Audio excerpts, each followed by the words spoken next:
ዛሬ በኤጂአይ 2009 ዓመተ ምህረት በፈረንጆች አቆጣጠር የተጻፈን መጽሐፍ ዛሬ ማንሳት ለምን አስፈለገ?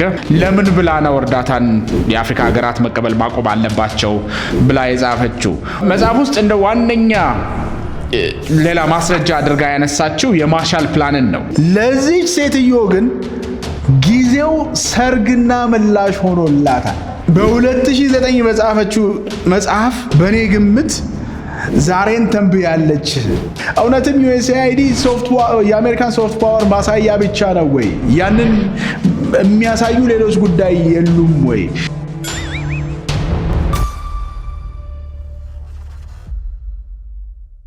ሰላም ጤና ይስጥልኝ። እንዴት ሰንብታችኋል? አብርሃም አስራት ነኝ። ይህ ኤጂአይ ነው። ዛሬ በኤጂአይ የተለያዩ ጉዳዮችን እንመለከታለን። በዋነኝነት ግን አሁን የዓለምን ሚዲያ እያንቀሳቀሰ ስላለ አንድ ጉዳይና እሱ ጉዳይን በተመለከተ ከዚህ በፊት ስለተጻፈ ሌላ መጽሐፍ አንድ ላይ አድርገን የምናነሳ ይሆናል። ይህ መጽሐፍ ምስሉ ላይ የምትመለከቱት መጽሐፍ ዴይ ዴይድ የሚባለው መጽሐፍ በዳምቢሳ ሞዮ በዛምቢያዊቷ ዳምቢሳ ሞዮ የ2009 በፈረንጆቹ አቆጣጠር የተጻፈ መጽሐፍ ነው። 2009 ዓመተ ምህረት በፈረንጆች አቆጣጠር የተጻፈን መጽሐፍ ዛሬ ማንሳት ለምን አስፈለገ? ዋና ምክንያቱስ ምንድነው? ወይስ ስለ መጽሐፉ ልናወራ ተፈልጎ ነው ወይ? መጽሐፉን የመተንተን ወይ ደግሞ ስለ መጽሐፉ ሪቪው የመስጠት ምንም አይነት ፍላጎት የለኝም። ግን መጽሐፉ ውስጥ የተቀመጡ ሐሳቦች ዛሬ ላይ በተለይ በአህጉራችን አፍሪካ እንዲሁም እያደጉ በማደግ ላይ ባሉ ሀገራት ላይ እየተተገበረ ያለ አንድ የአሜሪካ ፖሊሲ አለ። ይህም የአሜሪካን እርዳታ የማቋረጥ ፖሊሲ ወይም ደግሞ ዩኤስኤአይዲ በዶናልድ ትራምፕ አድሚኒስትሬሽን ስራ እንዲያቆም ወይም ደግሞ እርዳታውን ለተለያዩ የአፍሪካና ሌሎች በማደግ ላይ ያሉም እያደጉ ያሉ ሀገሮችም ላይ ይደረግ የነበረውን እርዳታ ስላቆመና ይህ መጽሐፍ 2009 ላይ በዳምቢሳ ሞዮ ሲጻፍ ዴይ ዴይድ ተብሎ ሲጻፍ ውስጡ የያዛቸው ጉዳዮች ከዛሬ የእርዳታው መቋረጥ ጋር ስለሚያያዙ አንድ ላይ አሰናስለን ማንሳቱ በጣም ጠቃሚ ይሆናል ብዬ ስላሰብኩኝ ነው። ከዛም በተጨማሪ ዴይ ዴይድ ውስጡ የያዛቸው ጉዳዮች አወዛጋቢ ነበሩ። 2009 ላይ ሲጻፍ አወዛጋቢ ነጥቦች ነበሩ። ይህች አፍሪካዊት ዛምቢያዊት ነች። አፍሪካ ውስጥ ተወልዳ ብዙውን የህይወቷን ምዕራፍ ምናልባት ወጣትነቷን አፍሪካ ውስጥ ያሳለፈች፣ ከዛም ወደ እንግሊዝ ሄዳ እንግሊዝ በትልልቅ ዩኒቨርሲቲዎች ውስጥ መማር የቻለች፣ ከዛም አሜሪካ ሃርቫርድ ዩኒቨርሲቲ ፒኤችዲዋን የሰራች ሴት ነች። መጽሐፉን ስትጽፍ ግን በችግር ላይ ያሉ የአፍሪካ ሀገሮች ጠቅላላ እርዳታ መቀበል ማቆም አለባቸው የሚል ድምዳሜ ያለው አይነት መጽሐፍ ነው የጻፈችው። የአፍሪካ ሀገራት ላለፉት 50 ዓመታት ወይም ከዛም በበለጠ በእርዳታ መቀበል ሲታወቁ ወይም ደግሞ እርዳታ ሲቀበሉ የቆዩ ሀገራት ብዙ ሀገራት ናቸው። የሷም ሀገር ዛምቢያ ከተለያዩ ረጂ ተቋማት እርዳታ ስትቀበል የነበረች ሀገር ነች። ለምን ብላ ነው እርዳታን የአፍሪካ ሀገራት መቀበል ማቆም አለባቸው ብላ የጻፈችው? ዋነኛ ገፊ ምክንያቷ የአፍሪካ ሀገራት እርዳታን የሚቀበሉ ከሆነ የእርዳታ ዲፔንደንሲ ወይም ደግሞ በኤድ የሚኖር ዲፔንደንሲ ላይ ስለሚመሰረት ሁሉ ነገራቸው ሀገራቱ ማደግ አይችሉም። ከማደግ ይልቅ እዛ ላይ የሚመጣው እርዳታ ላይ ዲፔንድ ስለሚያደርጉ ክሬቲቪቲ አይኖርም፣ ወይም ደግሞ የፈጠራ ችሎታ ኢኮኖሚን ጠንካራ የማድረግ ጉዳይ አይኖርምና ሙሉ በሙሉ ባንዴው መቆም ሳይሆን ያለበት ከውጭ ሀገራት የሚመጣ እርዳታ ከአሜሪካም ሊሆን ይችላል፣ ከሌላ ረጂ ተቋማት የሚመጣ እርዳታ ቀስ እያለ ሀገራትን ራሳቸውን እንዲችሉ አድርጎ መውጣት አለበት ወይም መቆም አለበት የሚል መከራከሪያ ነው መጽሐፍ ውስጥ ይዛ የመጣችው። መጽሐፍ ውስጥ እንደ ዋነኛ ሌላ ማስረጃ አድርጋ ያነሳችው የማርሻል ፕላንን ነው። ከሁለተኛው የዓለም ጦርነት ማብቃት ወዲያ ከ1945-44 አካባቢ ጀምሮ በአሜሪካ ለአውሮፓ ሀገራት የተተገበረው የማርሻል ፕላን የአውሮፓ ሀገራትን በተለይ የሰሜን አውሮፓ ሀገራትን ራሳቸውን እንዲችሉ ያደረገ ፕላን ነበር የማርሻል ፕላን። የማርሻል ፕላን ግን የቆየው ከ10 ዓመት በታች ነው። ይህም ማለት ምን ማለት ነው? የአሜሪካ የሁለተኛው የዓለም ጦርነት ካበቃ በኋላ እነኚህ የአውሮፓ ሀገራት ብዙዎቹ መሰረተ ልማቶቻቸው ወድመውባቸው መንገድ ሳይኖራቸው፣ ትምህርት ቤት ሳይኖራቸው፣ የጤና ተቋም ሳይኖራቸው ሁሉ ነገር ወድሞ ነበር። አሜሪካ እነኚህን ሀገራት በተለያዩ ምክንያት መርዳት ነበረባት። ዋነኛው ምክንያት እነኚህ ሀገራት በሁለቱ ጎራ በኮሚኒስትና በካፒታሊስት ጎራ ሰጣ ገባ ስለነበረ ወደ ኮሚኒስት ዊንጉ እንዳይሄዱባት ረድታ መመለስ ነበረባት። በዛውም ሶፍት ፓወሯንም ማሳየት ነበረባትና አሜሪካ ረድታቸው እነኚህ ሀገሮች ከተረጂነት ወጥተው ራሳቸውን ወደ መቻል ከዛም ሌሎችን ወደ መርዳት ገብተዋል። እንደ ዋነኛ ምክንያት የምታነሳው ወይም ደግሞ እንደ ዋነኛ መከራከሪያ የምታነሳው እርዳታ ለአፍሪካ ሀገራት የሚሰጥ ከሆነ ልክ እንደ ማርሻል ፕላን ለተወሰነ ጊዜ ተሰጥቶ ከዛ በኋላ የሚያቆም መሆን አለበት ብላ ነው የምትከራከረው። የማርሻል ፕላን ዋና ጽንሰ ሀሳቡ እነኚህ ሀገራት በተለይ የአውሮፓ ሀገራት ብዙዎቹ አሁን ላይ ሀብታም ብለን የምናውቃቸው ሀገራት ፈረንሳይን ጨምሮ ጣሊያንን፣ ጀርመንን እነኚህ የመሳሰሉ ሀገራት ናቸው ከማርሻል ፕላን እርዳታ ያገኙት። ተረድተውም ከድህነት ወጥተው ወይም ደግሞ ከነበራቸው ተግዳሮት ወጥተው ወደ መስጠት ወይ ደግሞ እርዳታን ለሌሎች ወደ ለጋስነት የተሸጋገሩት። ልዩ የሚያደርገው ነገር ምንድን ነው? የአፍሪካ ሀገራት ልምምዱ የላቸው። የምን ልምምድ ነው የሌላቸው? የኢንቨስትመንት ልምምድ፣ የትሬድ ልምምድ በዛ ሰፊ በሚባል መልኩ ወይም ደግሞ የአንትረፕረነርሺፕ የስራ ፈጠራ ልምምድ ሰፊ በሚባል ሁኔታ የተለማመዱ አይደሉም። ስለዚህ እነኚህ ሀገሮችን ልክ ከአውሮፓ ሀገሮች በማርሻል ፕላን ከእርዳታ ወጥተው ራሳቸውን ወደ መቻል ወደ ገቡ ሀገራት ጋር ማወዳደርና በዛ ሞዴል መሄድ አለብን የሚለው የእሷ መደምደሚያ ነበር። ግን እኔ መስማማበት መደምደሚያ አይደለም። ብዙም ሰዎች በጊዜውም እስካሁንም ድረስ የተስማሙበት መደምደሚያ ወይም ደግሞ ሐሳብ አይደለም።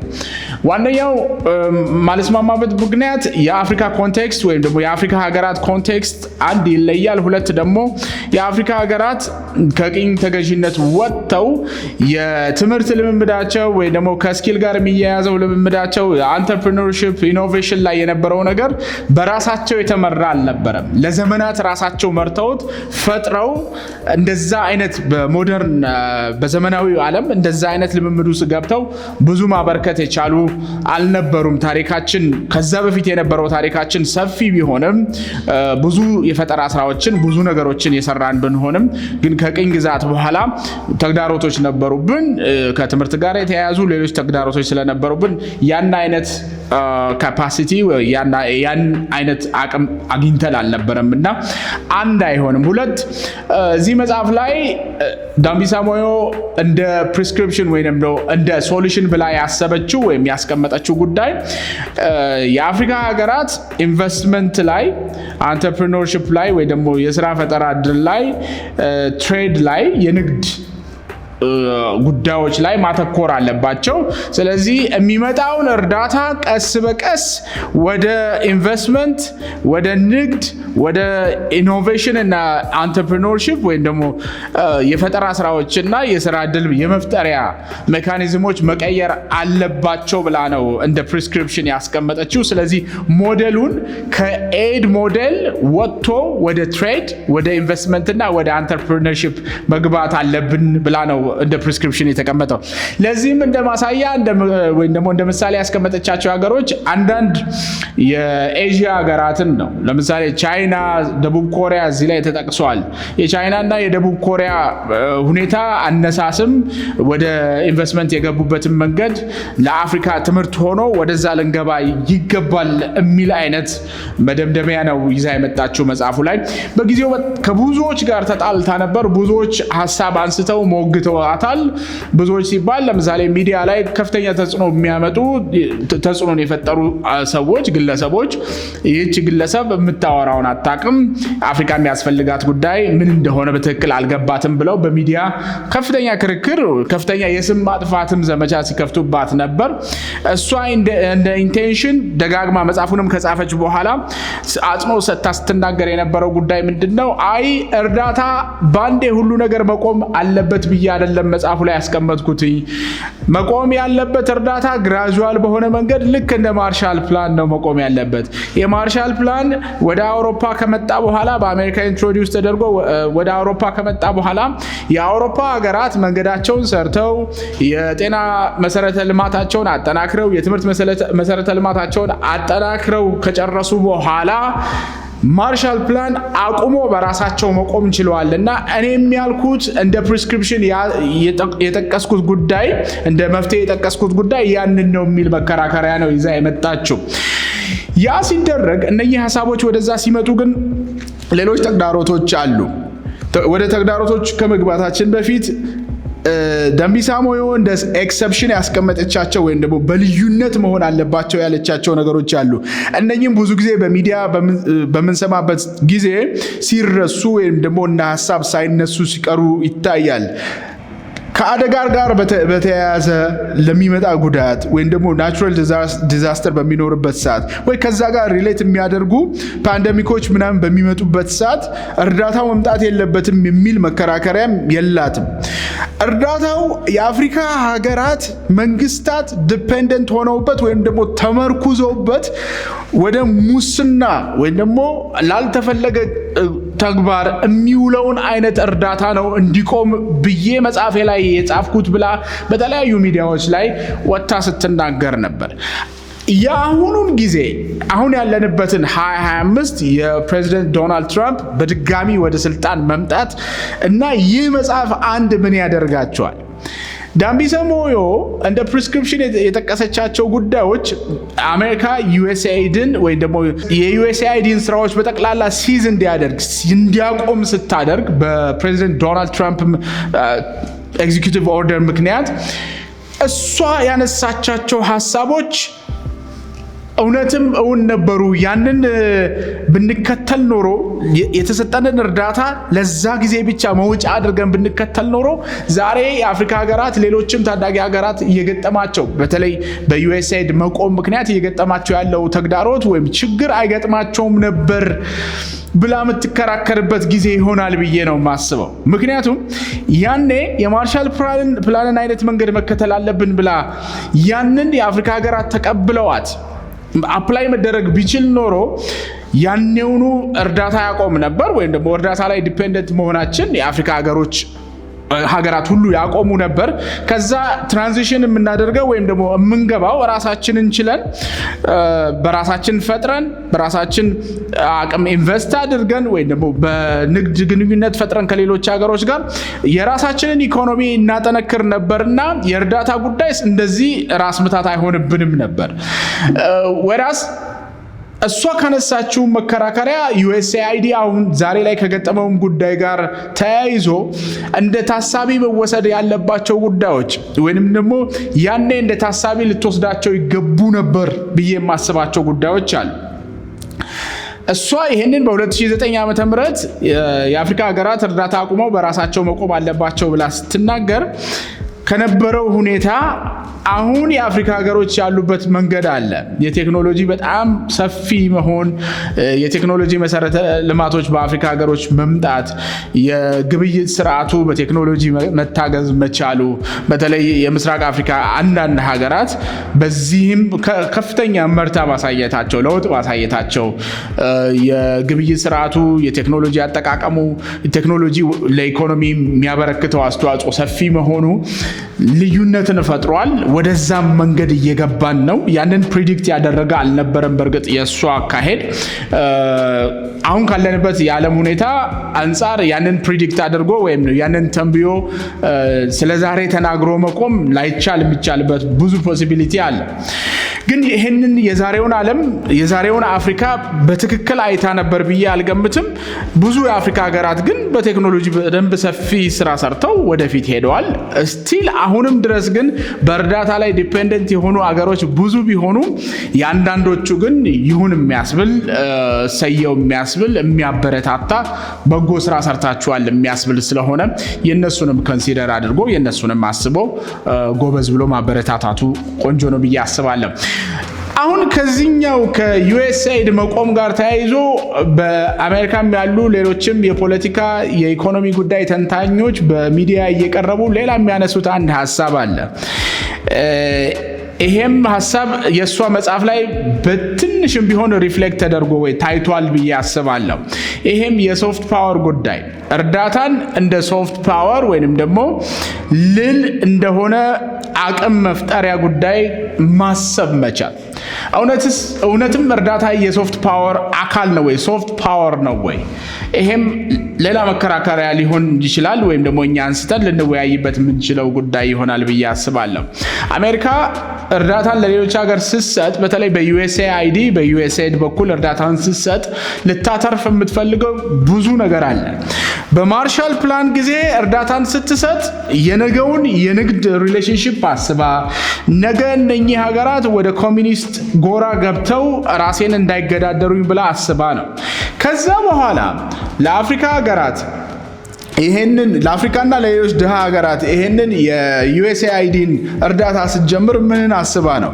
እውነትም ሶፍት ፓወርን ታሳቢ አድርጋ ነው ወይስ ለጋስነት ብቻ ነው በውስጧ ያለው?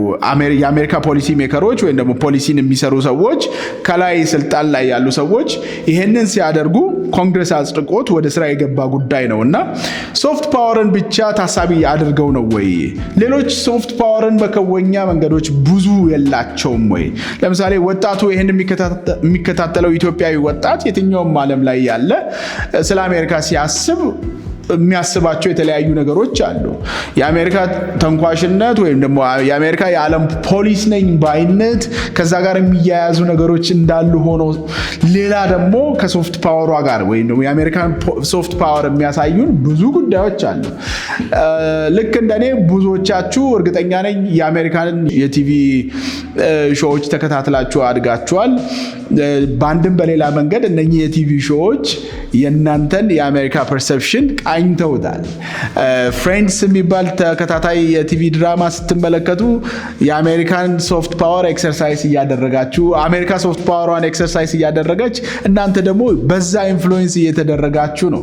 ጠቅላላው የሚዲያ ፕሮፓጋንዳ ጉዳይ የሆሊውድ ጉዳይን ስንመለከት የአሜሪካ ሶፍት ፓወር ኤክሰርሳይዝ እየተተገበረበት የሚሄድበት መንገድ ነው።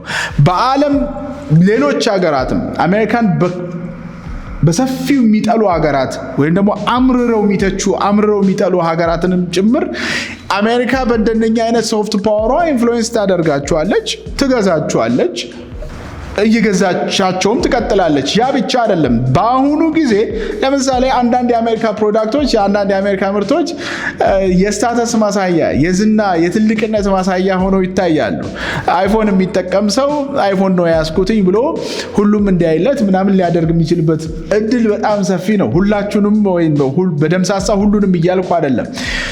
አይፎንን የፕሬስቲጅ ወይንም ደግሞ የትልቅነት ማሳያ አድርገን ስናስብ የአሜሪካ ሶፍት ፓወሯን ተጠቅማ የዛ ሶፍት ፓወር እኛ ላይ ተጭኖብን ኢንአክሽን እየሆነ ነው ማለት ነው። አክሽን ላይ ሆኖ እየተተገበረብን ነው ማለት ነው። ስለዚህ እነኚህ ሁሉ ነገሮች ያሏት አሜሪካ ብዙውን ነገር መከወን የምትችል በፕሮፓጋንዳዋ፣ በቴክኖሎጂዋ፣ በኢኖቬሽኗ፣ በተለያዩ አንተርፕረነሮቿ እነኚህ የተለያየ የሚዲያ ስራ ላይ ያሉ ሰዎች በተለያዩ ዓለም ሀገራት ሄደው በሚሰሩት ስራ የምታገኘው ወይም አሜሪካ ፖርትሬይ በምትደረግበት ኢሜጅ የምታገኘው ሶፍት ፓወር አቅም እንዳለ ሆኖ የእርዳታውን ጉዳይ ለሶፍት ፓወር ነው ወይ የምትጠቀመው? እኔ ጥርጥርም ስላለኝ ነው። ከዚህ በፊት አንድ ኢንተርቪው ሰምቻለሁ። ከ4-5 ቀን በፊት የኮንግረስ አባል የሆኑ ሴት ወጥተው ከዛም በኋላ የዲሞክራቲክ ፓርቲ አባል የሆኑ ሰዎች ወጥተው ሶፍት ፓወራችን የሚሉበት መንገድ አለ። እውነትም ዩኤስኤአይዲ የአሜሪካን ሶፍት ፓወር ማሳያ ብቻ ነው ወይ? ያንን የሚያሳዩ ሌሎች ጉዳይ የሉም ወይ? ሶፍት ፓወሯ ብቻ የሚታይበት ጉዳይስ ነው ወይ? ውስጡን ሲመረመር እሱን ለተመልካች ተዋለው፣ እሱን መመርመር የምትችሉ ይመስለኛል። ምክንያቱም የተለያዩ ሌሎች ስራዎች እንደሚሰሩበት ሌሎች ሚዲያዎች ደግሞ ሌሎች ጽሁፎች ደግሞ አርቲክሎች ደግሞ ይናገራሉ። ሰዎችም በሚዲያ እየቀረቡ USAID ስራ ምናልባት መንግስት መገልበጫ የሚጠቀሙበት መንግስታትን መገልበጫ ማስፈራሪያ የኛን ፖሊሲ ካላስፈጸማችሁ የኛን ጉዳይ እንትን ላይ ፖሊሲያችሁ ላይ ካላስገባችሁና እንዲፈጸም ካላደረጋችሁ የሚል አይነት ጥያቄ እንደ ፕሪኮንዲሽንም የሚቀመጥበት አይደለም ወይ? ሌሎችን ኮርስ ማድረጊያ፣ ሌሎችን ማጥቂያ፣ ሌሎችን ከእምነታቸው ካስተሳሰባቸው ከሚቀበሉት ነገር ወጥተው እንዲሄዱና የአሜሪካን ጉዳይ አሜሪካ እንደ ሀገር የትልቋን አሜሪካ ጉዳይ ብቻ ሳይሆን ምናልባት የአንድም የፖለቲካ ፓርቲ ጉዳይን እንዲያስፈጽሙ ማስገደጃ ጉዳይስ አይደለም ወይ? እሱን አናሊሲሱን ወይም ደግሞ ጉዳዩን ጠልቆ ማየቱን ለእናንተ ተዋለው። ኮሜንትም ላይ ማስቀመጥ ትችላላችሁ። እዛ ላይ ዲስከስ ማድረግ እንችላለን። ግን የአሜሪካ ሶፍት ፓወር ጉዳይ ነው ብሎ ማሰቡ ትክክል ነው ብዬ ስለማላስብ፣ በእርግጥ የሶፍት ፓወር አስፔክት አለው። የተወሰነው ጉዳይ ለምሳሌ አንድ ጣሳ አለች አይደል፣ ውስጧ ዘይት ምናምን ተቀምጦባት ላይዋ ላይ from the people of America ወይም ደግሞ እንደዚህ ከአሜሪካውያን የተላከ የሚል አይነት ፓኬጂንግ ተሰርቶለት አንድ ገጠር አካባቢ የአፍሪካ አንድ ገጠር አካባቢ ሲሄድ ያንን ሲያይ የአሜሪካን ባንዲራ ሲያይ ምግቡ ነው የመጣለትና ያ ሰው ደስተኛ ሊሆን ይችላል። ሰብኮንሺየስሊ እዛ ደስታ ውስጥ የአሜሪካን ትልቅነት፣ የአሜሪካን ለጋስነት፣ የአሜሪካን ረጂነት ሊመለከትበት ይችላል። ግን ያ ብቻ ነው ወይ እዛ ላይ የሚቀመጠው? ሁላችንም ልንወያይበት የሚገባ ፖይንት ነው ብዬ አስባለሁ። ኤኒዌይስ ይህች አፍሪካዊት ሴትዮ በ2009 በጻፈችው መጽሐፍ በእኔ ግምት ዛሬን ተንብያለች። ዛሬን ነግሬያችሁ ነበር እኮ ትላለች ብዬ ገምታለሁ። ምክንያቱም የተለያዩ የአፍሪካ ሀገራት መሪዎች ወይም ደግሞ ትልልቅ ቦታ ላይ ያሉ ሰዎች ወጥተው አሜሪካ እኮ እርዳታ አቆመች በፖዚቲቭም በኔጌቲቭም መልኩ ሲናገሩ፣ ሚዲያው በጠቅላላ ስለዛ ጉዳይ ሲያወራ ኢምፓክት ያደረገን ይሆን ወይ ይጎዳን ይሆን ወይ ተብሎ በተለያየ መንገድ ሲዘመርለት ሲነገርለት እየሄደ ያለ ጉዳይ ነው የእርዳታ ማቆም።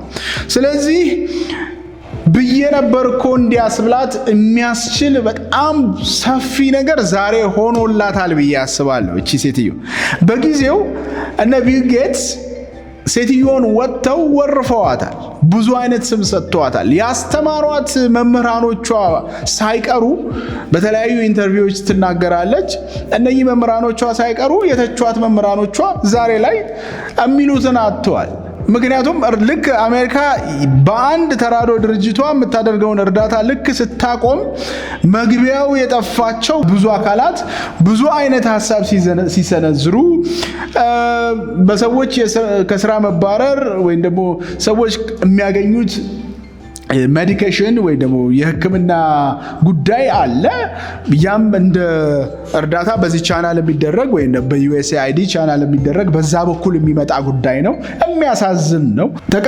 እርዳታ ተቀባዩም ብዙ ሀገራት ተዘጋጅተውበት ስላልነበር ጉዳዩ ላይ የኮንፊደንስ ማጣት ምንድነው ምን ሆኖ በቀጣይስ ምን አይነት ነገር ነው የሚገጥመን ብሎ በጣም የመረበሽ ጉዳይ ይታያል። እሱ መልካም ነገር አይደለም።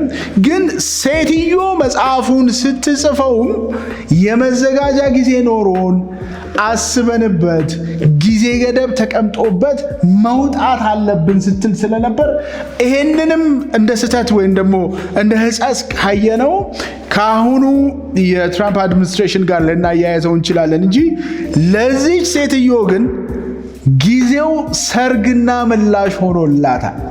በተለይ የአፍሪካ ጉዳይ ያገባናል የሚሉ ስለ አፍሪካ ጉዳይ የሚተነትኑ ስለ አፍሪካ ጉዳይ የሚናገሩ ምሁራን ምናልባት በእኔ አስተሳሰብ ሴትዮን ፕሬዝ ማድረግ ያለባቸው ሴትዮን ባልታሰበ ጊዜ ተነስተሽ እንደዚህ ብለሻልና ስለ አፍሪካ የሚያገባሽ ሰው ነሽ፣ አዋቂ ነሽ ብለው ሊያመሰግኗት የሚገባ ጉዳይ ነው ብዬ አስባለሁ። ለማንኛውም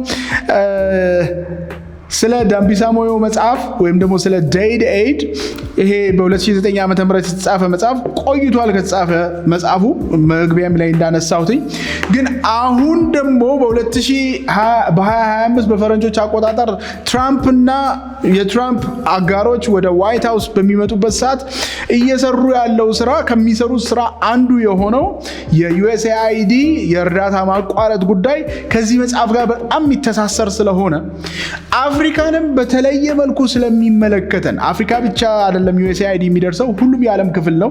አፍሪካውያንን እኛን አፍሪካን ግን በተለየ መልኩ ስለሚመለከተን መጽሐፉን አንስቼ ማውሳት ከእናንተ ጋር መወያየት አስፈልጎኛልና አንድ ለሴትዮ ኩዶስ ማለት ፈልጋለሁ፣ ኮንግራቹሌሽንስ ማለት ፈልጋለሁ። ምናልባት ኮንግራቹሌሽኑን እሷ ላትፈልገው ትችላለች።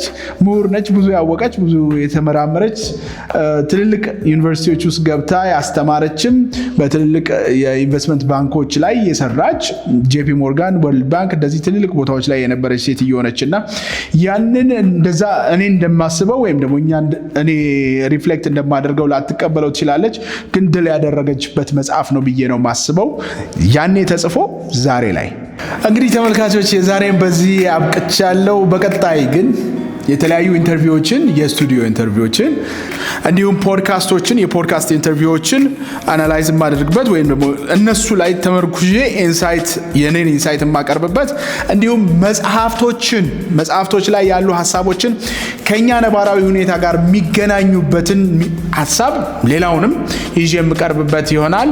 በቀጣይ እናንተም ሰብስክራይብ ማድረግ አትርሱ። በተለያዩ የሚዲያ አማራጮች በስፖቲፋይ፣ በዩቲዩብ፣ በኢንስታግራም፣ በፌስቡክ በሁሉም እንመጣለን።